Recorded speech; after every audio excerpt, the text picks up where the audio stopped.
तैमूर, तुम अच्छी तरह से जानते हो मेरे असूलों को। मैंने आज तक कभी किसी गरीब, किसी कमजोर की जमीन नहीं हथियाई है। मैंने जब भी हाथ डाला है ताकतवर पे डाला है। रिलैक्स, रिलैक्स सुल्तान। हालात कभी एक से नहीं रहते, मौसम की तरह बदलते रहते हैं। लेकिन इंसान और मौसम में बहुत फर्क होता है। कोई फर्क नहीं होता। बदलते हालात के साथ सबको बदलना होता है, और जो नहीं बदलता वो वक्त की दौड़ में बहुत पीछे रह जाता है। ठीक है, लेकिन इतनी सारी जमीनों की इंफॉर्मेशन तुम्हें मिली कहां से? गलत जगह से मिली है,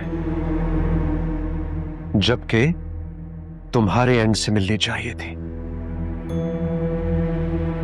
मुझे तो यह समझ नहीं आती सुल्तान कि शहर भर में इतनी प्रॉपर्टीज हैं कि जिनसे हम बिलियंस कमा सकते हैं, लेकिन तुम्हारे उसूलों की वजह से हमारे अकाउंट्स श्रिंक हो रहे हैं। तुम्हें आती हुई दौलत नजर नहीं आती? लेकिन तैमूर, तुम्हें कब से इतनी ज्यादा दौलत की जरूरत पड़ गई? लुक एट यू, सीएम की चेयर पे बैठे हो तुम, और इतने बड़े बड़े इन्वेस्टर्स तुम्हारी पुश्त पे खड़े हैं। और वो इन्वेस्टर्स नहीं है, पैरासाइट्स हैं। जानते हो, हुकूमत बनाने के बाद अपने सारे इख्तियारात उन्हें नवाजने पर इस्तेमाल करने पड़ते हैं। अपने लिए कुछ नहीं कर पाता मैं, और बदले में करप्शन की सारी गालियां मीडिया और अवाम से मुझे सुनने को मिलती है। इसलिए मैं चाहता हूं कि खुद को भी और तुम सबको इतना ताकतवर, इतना मजबूत कर दूं कि हमें किसी दूसरे की जरूरत ना पड़े। तुम समझ रहे हो ना मैं क्या समझाना चाह रहा हूं तुम्हें?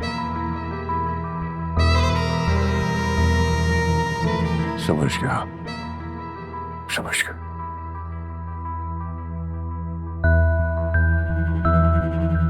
गुड। अब जाकर एक्शन लो। एंड लिसन, मैं कल सुबह यूरोप जा रहा हूं एक सरकारी दौरे पे कुछ दिन के लिए। मेरे वापस आने तक ये दोनों प्रॉपर्टीज मुझे अपनी ओनरशिप में चाहिए। Good night.